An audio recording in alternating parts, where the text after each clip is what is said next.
Hello les amis. Alors aujourd'hui je vais vous faire une petite vidéo sur la méditation. J'ai envie d'aborder ce sujet avec vous parce que c'est un sujet qui pour moi est assez épineux, surtout quand on est atypique et qu'on a une forme d'hyperactivité mentale. En tout cas c'est comme ça que je l'ai vécu moi. Euh, je comprenais que la méditation, c'était quelque chose qui permettait d'arrêter le flot de pensée, ou en tout cas de se calmer mentalement. Et en fait, j'ai vécu pendant longtemps un sentiment d'échec. Je ne voyais pas du tout comment ce serait possible un jour d'arrêter tout ce flot ininterrompu de pensée qui allait très vite, et je me sentais un peu désespérée par rapport à ça. Donc j'avais vraiment la sensation de ne pas réussir à méditer, et j'ai essayé beaucoup de choses, j'ai fait des retraites, j'ai même habité dans un centre de méditation, j'ai essayé différentes approches. Tout ça pour vous dire que voilà, j'ai envie de vous montrer que c'est possible de méditer même quand on est atypique, et de vous donner un petit peu ma vision des choses, mes trucs et astuces. Alors bien sûr tout ça comme d'habitude, hein, c'est mon point de vue à moi, donc vous prenez ce qui résonne pour vous et le reste vous le laissez tomber bien sûr. Déjà, première question, méditer, à quoi ça sert? Méditer, ça ne sert à rien. En fait, si vous approchez la méditation avec une volonté quelconque, volonté d'aller mieux, volonté de vous calmer, volonté d'arrêter de penser, volonté de faire baisser votre tension artérielle, volonté de mieux dormir, etc., vous êtes dans quelque chose qui est de l'ordre du contrôle et qui est complètement opposé à la méditation. Donc je vous invite vraiment d'aborder la méditation comme quelque chose qui ne sert à rien, que vous voulez simplement expérimenter pour l'expérience, juste pour le vivre sans en attendre d'effet. Ça ne veut pas dire qu'il n'y aura pas d'effet, mais ça veut dire que les effets seront un petit peu des effets secondaires positifs éventuels, mais que si vous vous mettez dans l'état d'esprit je veux obtenir ça en faisant ça, ça ne va pas fonctionner. Voilà. Donc ce n'est pas la bonne approche. Donc aborder la méditation sans mettre de pression, sans mettre d'attente dessus.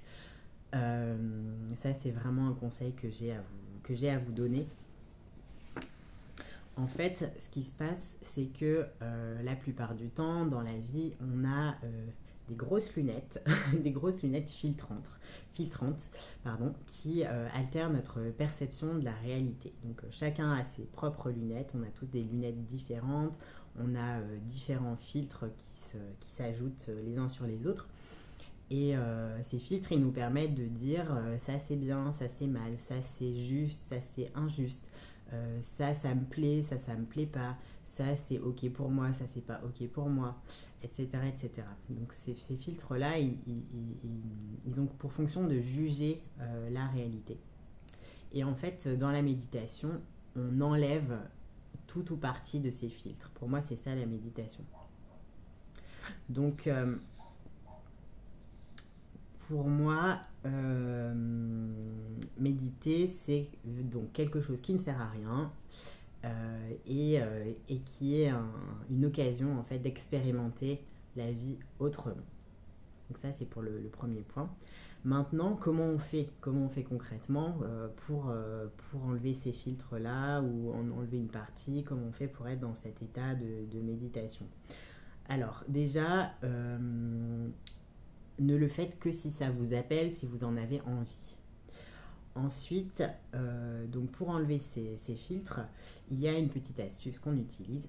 Et cette astuce consiste à porter intentionnellement son attention sur un seul point. Donc ce point, on va en parler plus tard de ce que ça peut être. Mais ce qui est important, c'est ça, c'est qu'on porte intentionnellement son attention sur un point. Donc ça veut dire qu'il y a une intention, mais ça veut dire qu'on est dans l'intention, pas dans le contrôle. Donc si on porte notre attention intentionnellement sur un point, mais qu'on constate que notre attention se balade un peu à droite et à gauche ailleurs que sur ce point, c'est pas grave, on n'a pas perdu notre intention de départ et on y revient et on refocalise notre attention sur le point. Il n'y a pas de possibilité d'échouer dans l'exercice en fait. Tant qu'on est dans cette intention-là, on est dans l'exercice de la méditation, on ne peut pas ne pas réussir la méditation. Si vous décidez de porter votre attention par exemple sur la plante par exemple qui est devant vous, peu importe où part votre intention est toujours là, même si vous avez décidé de méditer 10 minutes et que à la fin de la méditation, quand votre petite alarme sonne, vous vous rendez compte que que votre attention a quitté la feuille. À ce moment-là, vous réalisez qu'elle a quitté la feuille, vous pouvez la remettre sur la feuille en fait. Vous avez toujours votre intention qui est là, même si vous avez perdu votre point de... Excusez-moi, il y a de la poussière sur la feuille. Votre point d'attention. Voilà. Alors, maintenant, donc ça c'est très important. Si vous constatez au cours de l'exercice que votre attention a dévié, qu'elle est partie ailleurs, au moment où vous le constatez, vous pouvez la ramener. Et ce mouvement-là de retour, il est normal en fait. Ça fait partie de l'exercice. Il n'y a pas à vous juger pour cela. Donc, c'est tout à fait normal de ramener votre attention. Faites-le doucement, faites-le sans jugement. Voilà. Ça, c'est très important aussi. Maintenant, je vais rentrer un petit peu plus dans les différentes catégories d'être, enfin de fonctionnement, on va dire, qui peuvent exister. C'est un peu schématique, mais c'est pour vous donner des exemples de points d'attention et que vous puissiez choisir des points qui vous conviennent à vous. Alors pour les êtres qui sont plutôt visuels, ce que je vous propose, c'est de vous concentrer, de vous porter votre attention sur éventuellement quelque chose qui est à l'extérieur de vous. Donc ça peut être un point, par exemple un point sur le mur. Ça peut être aussi un objet que vous pouvez observer en détail, mais sans mettre de mots sur cette observation, d'accord? Juste observer, juste regarder avec les yeux. Juste constater les formes, les ombres, suivre du regard, les courbes de l'objet, etc., les angles, etc. Ça peut être aussi quelque chose que vous allez observer plutôt à l'intérieur. Donc vous pouvez par exemple observer vos images mentales. Donc toutes les pensées qui prennent la forme d'images, vous pouvez les observer. Donc pour ça, c'est quand même plus simple de fermer les yeux. Toujours les yeux fermés, vous pouvez observer de l'intérieur votre troisième œil. Vous concentrez votre regard à cet endroit-là, les yeux fermés. Vous pouvez aussi, par exemple, si vous arrivez facilement à visualiser des choses, vous pouvez visualiser les yeux fermés que vous avez des racines qui partent des pieds, qui plongent dans la terre, et des branches qui partent de la tête et qui montent vers le ciel. Et vous pouvez focaliser votre attention sur ces racines et ces branches. Vous pouvez aussi visiter visuellement votre corps en fait. Donc toujours en fermant les yeux, vous pouvez imaginer vous balader à l'intérieur de votre jambe, imaginer les vaisseaux, etc.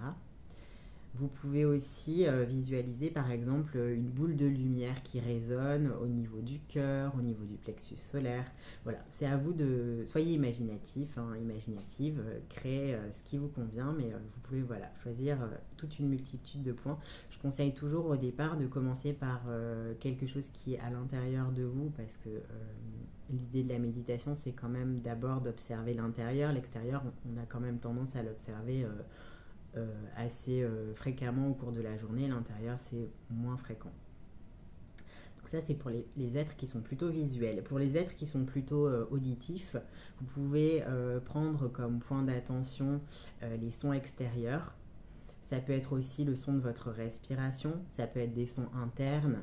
Donc les sons internes, ça peut être votre rythme cardiaque, mais ça peut être aussi vos pensées. Ce sont des sons internes, les pensées qui sont sous la forme de mots, de sons que vous entendez entre guillemets dans votre tête. Vous pouvez aussi vous focaliser sur une prière, un mantra, quelque chose que vous avez envie de répéter à l'intérieur de vous. Ensuite, pour les personnes qui sont plutôt tactiles, vous pouvez vous focaliser sur les sensations sur votre peau, par exemple sentir l'air la température de l'air sur votre peau, les petits courants d'air dans la pièce. Si vous êtes dehors, vous pouvez peut-être sentir les rayons du soleil sur votre peau. Vous pouvez sentir aussi le contact entre la peau et les vêtements. Vous pouvez aussi, avec vos doigts, par exemple, si vous avez un animal, caresser votre animal et vous concentrer sur ce contact-là. Vous pouvez aussi utiliser des malas. Alors si vous voulez que je détaille un petit peu ce point-là, vous pouvez me le mettre dans les commentaires et je ferai une vidéo consacrée aux malas et à leur utilisation. Ensuite, pour les personnes qui sont plutôt kinesthésiques, là je vous invite à bouger en fait. Donc vous pouvez par exemple faire des mouvements alors très lents de danse, enfin simplement bouger votre corps dans l'espace et vous concentrer sur le mouvement. Vous pouvez aussi vous intéresser à des disciplines comme le Qigong, le Tai Chi, la danse intuitive, toutes ces approches qui passent vraiment par le mouvement du corps. Ce que vous pouvez faire aussi, c'est porter votre attention sur vos mouvements quand vous marchez ou même quand vous faites une activité comme la vaisselle par exemple. Ça peut être intéressant de vous focaliser sur les mouvements que vous faites en faisant ce type d'activité. Pour les personnes qui sont tactiles aussi, ça peut être intéressant, hein, la vaisselle, vous sentez le contact de l'eau chaude ou froide, ça peut être une façon de faire aussi. Il y a plein de façons de faire, hein, bien sûr, là je vous donne juste des exemples.